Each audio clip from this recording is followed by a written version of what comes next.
Hello दोस्तों, Radhe Radhe, good morning. कैसे हैं आप लोग? आई होप आप सभी बहुत अच्छे होंगे और अपनी पढ़ाई भी अच्छे से कर रहे होंगे। डियर फ्रेंड्स, आज 2 दिनों से मैंने टारगेट पोस्ट नहीं किया। संडे को हमें मॉक टेस्ट देना था। अगर हमारा 50% सिलेबस कंप्लीट हो गया हो तो हमें मॉक टेस्ट देना था, नहीं तो हम अगर मॉक टेस्ट नहीं दे रहे हैं, हमारा सिलेबस कंप्लीट नहीं है, तो हम जितना भी पढ़े हैं वीक में उससे हमें रिवीज़न करना था। ये हमारा टारगेट संडे को था, बट जो मंडे का टारगेट था मैं सोची कि पोस्ट कर दूँगी, बट मेरी तबीयत ख़राब थी इसीलिए मैंने पोस्ट नहीं किया। क्योंकि मैं टारगेट भी नहीं बनाई थी इसीलिए मैंने पोस्ट भी नहीं किया। तो इसके लिए दिल से सॉरी। आप सबके कमेंट्स आ रहे थे कि मैं टारगेट डाल दिया करूं डेली, तो सॉरी मैं नहीं डाल पाई थी। बट मेरी कोशिश रहेगी कि जिस दिन मैं ना भी पढ़ूं तो भी मैं टारगेट डाल दूं।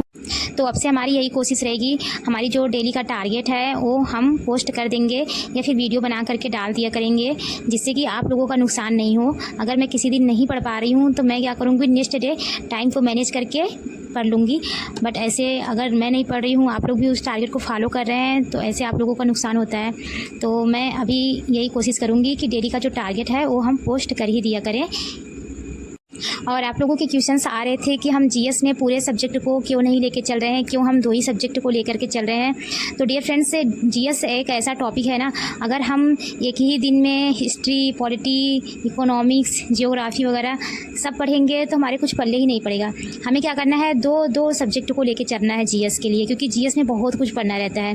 ऐसे हम स्टैटिक जीके पढ़ रहे हैं, साइंस पढ़ रहे हैं, पॉलिटी पढ़ रहे हैं, हिस्ट्री पढ़ रहे हैं, तो ऐसे तो हो ही जा रहा है जीएस का टॉपिक। तो इसीलिए हम 2 टॉपिक लेके चल रहे हैं। अभी देखिए, हिस्ट्री में आधुनिक भारत हम पढ़ ही रहे हैं, उसके बाद हमारा हिस्ट्री धीरे धीरे ख़त्म हो जाएगा और पॉलिटी भी हमारी बस 5-6 दिनों में ख़त्म हो जाएगी। फिर उसके बाद हम जियोग्राफी और इकोनॉमिक्स लेकर के चलेंगे, और जैसे ही जो सब्जेक्ट हमारा ख़त्म हो जाएगा फिर हम उसका PYQ भी लगाना शुरू कर देंगे। और डियर फ्रेंड्स, अगर आपके जो भी टॉपिक ख़त्म हो जाएँ, जैसे कि अगर अभी हम मुग़ल साम्राज्य के बारे में पढ़ लिए हैं, सल्तनत काल के बारे में पढ़ लिए हैं, वैदिक सभ्यता वगैरह के बारे में पढ़ लिए हैं, पूरा पसार काल के बारे में पढ़ लिए हैं हिस्ट्री में, तो हमें उस बुक से जो अभी तक हम जो टॉपिक हम पढ़ लिए हैं उसका हमें PYQ प्रैक्टिस करना है। और अगर हमारे पास बुक ना हो तो हम अगर टेक्स्ट बुक का सब्सक्रिप्शन लिए होंगे, टेक्स्ट बुक पे पूरा टॉपिक वाइज दिया होगा, जीएस में दिया ही रहता है, तो आप लोग वहाँ से PYQ लगा सकते हैं। मैं टेक्स्ट बुक से लगाती हूँ और मेरे पास एक यूथ कंपटीशन की PYQ है रेलवे की, तो मैं वहाँ से भी लगा लेती हूँ। तो ऐसे ही मैं कर रही हूँ कि अभी तक जो टॉपिक हमारा ख़त्म हो गया है उसका क्या करती हूँ, मैं PYQ लगा लेती हूँ। क्योंकि ऐसे होगा ना, हमारी प्रैक्टिस भी होती रहेगी और साथ में हमें पता भी चलता रहेगा कि हम जो पढ़े हैं वो हमें आ रहा है कि नहीं आ रहा है, हम उसका PYQ लगा पा रहे हैं कि नहीं लगा पा रहे हैं, और साथ में हमारा रिवीजन भी होता जाएगा जो हम पढ़ चुके होंगे। और डियर फ्रेंड्स, आज का जो हमारा टारगेट है हम देख ले रहे हैं, आज हमें क्या पढ़ना है। तो फ्रेंड्स, हमें मैथ में टाइम एंड वर्क के 50 क्वेश्चंस लगानी है, समय और कार्य के 50 क्वेश्चंस लगानी है। अगर हम 50 क्वेश्चंस नहीं लगा पा रहे हैं, हम टाइम नहीं मैनेज कर पा रहे हैं, तो हम 20 ही क्वेश्चंस लगाएं, 30 ही क्वेश्चंस लगाएं। बट हमें क्या करना है, डेली लगाना है। जितना भी हम टाइम मैनेज कर पा रहे हैं उतने ही टाइम में हमें क्या करना है, क्वेश्चंस को लगाना ही लगाना है। डेली जो भी हमारा टॉपिक है उस टॉपिक के कुछ क्वेश्चंस को प्रैक्टिस करना है जो अभी तक हम पढ़ चुके हैं। और हमें अपनी कैलकुलेशन स्पीड करने के लिए क्यूब याद करना होगा। 1 से 30 तक तो याद होना ही चाहिए। स्क्वायर हमें 1 से 40 तक याद करना है। टेबल हमें 1 से 30 तक याद होना चाहिए, क्योंकि यही है जो हमारी कैलकुलेशन स्पीड करेगी। इसीलिए हमें कैलकुलेशन स्पीड करने के लिए इसको भी डेली याद करना है। रीजनिंग में हमें दिशा और दूरी के 50 क्वेश्चंस को लगाना है। पहले हम 100 क्वेश्चंस को लगा रहे थे, बट अभी हमारी थोड़ी टाइम मैनेज करने में प्रॉब्लम हो रही थी, तो इसीलिए हम 50 क्वेश्चंस को ही लेकर के चल रहे हैं। तो रीजनिंग में हमें क्या करना है, दिशा और दूरी के क्वेश्चंस को लगानी है 50 क्वेश्चंस। और हिस्ट्री में हमें बंगाल पर अंग्रेज़ों का जो आधिपत्य था, जैसे कि अंग्रेज़ जब बंगाल पे अपना शासन करना चाह रहे थे, अपना नियंत्रण करना चाह रहे थे, किस टाइम, उस टाइम के जो मुग़ल साम्राज्य के शासक थे उनके बारे में पढ़ना है। उसके साथ ही जो युद्ध हुए थे उस टाइम, जैसे बक्सर का युद्ध हुआ था 1764 में, तो बक्सर का युद्ध अंग्रेज़ों एवं मीर कासिम के बीच में हुआ था। और एक युद्ध प्लासी का युद्ध हुआ था जो कि 23 जून 1757 में हुआ था। ये अंग्रेज़ के जो सेनापति थे रॉबर्ट, इनके बीच में हुआ था, और जो बंगाल के नवाब थे सिराजुद्दौला, उनके बीच में हुआ था। तो ऐसे हम उस टाइम के जो युद्ध हुए थे उसके बारे में याद करना है हमें। और दूसरा जो हमारा टॉपिक है वो अंग्रेज़ों के मैसूर से जो संबंध था उसके बारे में पढ़ना है।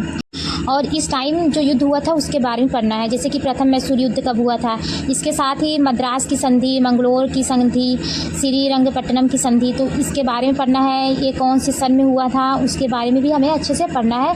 उसका सन भी हमें याद होना चाहिए, क्योंकि कभी कभी सन वगैरह भी पूछ लिए जाते हैं।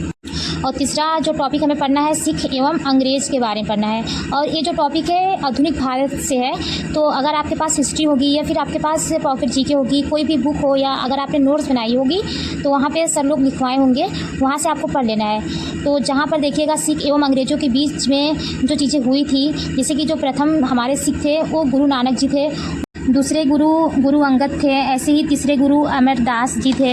ऐसे ही अमरदास जी के बारे में पढ़ना है कि उनकी हत्या कब कैसे हुई, गुरु नानक जी की हत्या कैसे हुई। ऐसे ही हमें सिखों के जो 9वें गुरु तेग बहादुर थे, यहाँ से भी पूछ लिया जाता है क्वेश्चन कि सिखों के 10वें गुरु जो अंतिम गुरु थे वो गुरु गोविंद थे। तो इसी प्रकार से हमें क्या करना है, सिख एवं अंग्रेज़ के बारे में, सिखों के साथ क्या संधि हुई थी, क्या युद्ध हुआ था, उन सब के बारे में अच्छे से हमें पढ़ना है। और फ्रेंड्स, पॉलिटी में हमें नीति आयोग के बारे में पढ़ना है।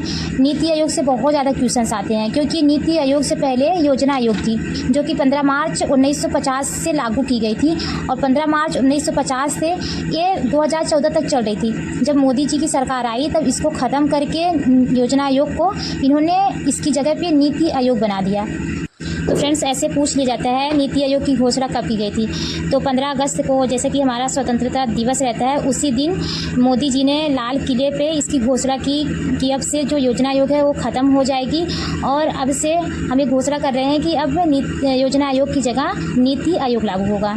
तो ऐसे ही इसके जो अध्यक्ष हैं वो नरेंद्र मोदी जी ही हैं। इसके जो उपाध्यक्ष हैं वो कौन है, इन सब के बारे में पूछ लिया जाता है। इसकी संरचना कैसे की गई, और ये भी पूछ लिया जाता है कि इसके प्रथम अध्यक्ष कौन थे, प्रथम उपाध्यक्ष कौन थे। क्योंकि अगर देखा जाए तो प्रथम अध्यक्ष जो थे नीति आयोग के वो नरेंद्र मोदी ही थे, क्योंकि उन्होंने ही इसे बनाया था, तो अध्यक्ष भी वही थे।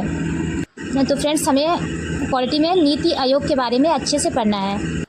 स्टैटिक जीके में हमें भारत के जो प्रमुख शोध संस्थान हैं उसके बारे में पढ़ना है, जैसे कि केंद्रीय गन्ना अनुसंधान संस्थान लखनऊ में है। ऐसे ही जो भारतीय कृषि अनुसंधान संस्थान है वो नई दिल्ली में है। भारतीय चीनी कानपुर में है। राष्ट्रीय डेयरी अनुसंधान संस्थान एक करनाल जो कि हरियाणा में पड़ता है वहाँ पर है। तो ऐसे ही हमें जो प्रमुख संस्थान है उसके बारे में याद करना है। और डियर फ्रेंड्स, साइंस मैं लिखना भूल गई, बट साइंस का जो हमारा बायोलॉजी है वो ख़त्म हो गया है। अभी हमें उसके PYQ को लगाना है। तो अगर आपके पास बायोलॉजी के कोई PYQ होगी, PYQ बुक होगी प्रीवियस ईयर रेलवे की, तो वहाँ से क्वेश्चंस को प्रैक्टिस करना है। अगर रेलवे की नहीं होगी तो कोई भी बुक हो, बस उसमें बायोलॉजी के क्वेश्चन दिया हो तो वहाँ से क्या करना है, हमें बायोलॉजी के क्वेश्चंस को प्रैक्टिस करना है। बट अगर हमारे पास बुक वगैरह ना हो तो अगर हम टेक्स्ट बुक पे सब्सक्रिप्शन लिए होंगे तो हमें टेक्स्ट बुक पे टॉपिक वाइज बायोलॉजी का टेस्ट देना है। और कल से हम फिजिक्स के टॉपिक को लेकर के चलेंगे अपने टारगेट में। और हमें करंट अफेयर्स भी पढ़ना है। तो अगर हमारे पास कोई बुक वगैरह हो तो हम बुक से पढ़ लेंगे, नहीं तो हम किसी भी टीचर से पढ़ रहे हों तो उनकी हमें क्लासेस ले लेनी है करंट अफेयर्स की, क्योंकि करंट अफेयर्स भी हमें पढ़ते रहना है, ये नहीं कि हम इसको छोड़ दें। तो डियर फ्रेंड्स, ये रहा आज का हमारा टारगेट। तो हमें इसे कंप्लीट करना है अपने लिए, अपने सपनों के लिए, क्योंकि अगर हमारे सपने हैं, हमने देखा है, हमारे माँ बाप ने देखा है, तो पूरा हमें करना है अपने माँ बाप के सपने को और ख़ुद के सपनों को। तो इसीलिए हमें अपने सपनों के लिए, अपने माँ बाप के सपनों के लिए अपने टारगेट को डेली कंप्लीट करना ही करना है, और एक पेशेंस के साथ पढ़ाई भी करते रहना है। तो डियर फ्रेंड्स, आज का वीडियो यहीं तक, मिलेंगे नेक्स्ट वीडियो में। Bye, take care, stay strong every day.